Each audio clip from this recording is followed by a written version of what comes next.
રાજનીતિ સંદેશ ન્યૂઝમાં આપનું સ્વાગત છે। મુખ્યમંત્રી ભૂપેન્દ્રભાઈ પટેલના વરદ હસ્તે બનાસકાંઠાના તેલીવાડા ખાતે મેડીવંતા હેલ્થ કેર કેમ્પસનું ભૂમિપૂજન સંપન્ન। મુખ્યમંત્રી ભૂપેન્દ્રભાઈ પટેલે કહ્યું, વિકાસની સાથે વિરાસત। વડાપ્રધાન નરેન્દ્ર મોદીના નેતૃત્વમાં દેશ વિકસિત ભારતના સંકલ્પ તરફ અગ્રેસર।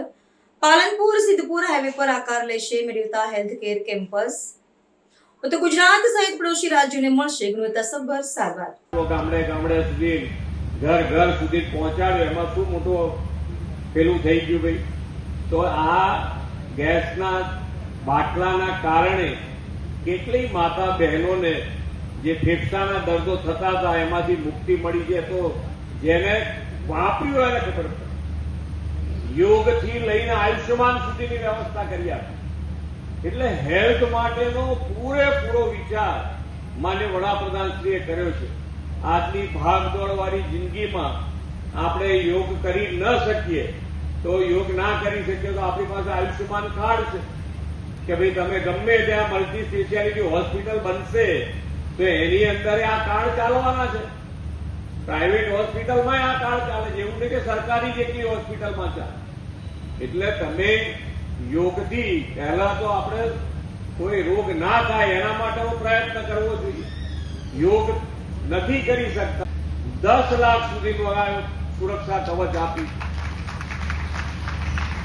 એટલે કોઈને તકલીફ ના પડે, બધા સાથે મળીને આગળ વધીએ।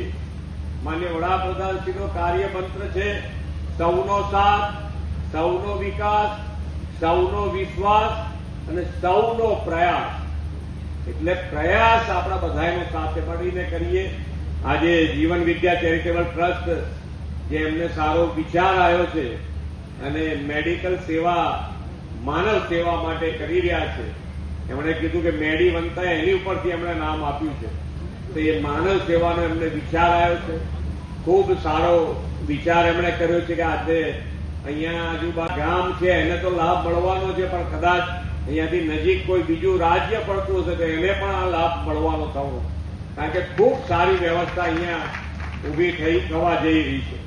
એટલે આપણે સૌ સાથે મળી અને માનનીય વડાપ્રધાન શ્રી જે વિકસિત ભારત તરફ 2047માં ભારતને લઈ જવાનો જે સંકલ્પ કર્યો છે એની અંદર 2047 સુધીમાં વિકસિત ગુજરાત અને વિકસિત ગુજરાત માટે આવો આપણે સૌ સાથે મળીને આગળ વધીએ।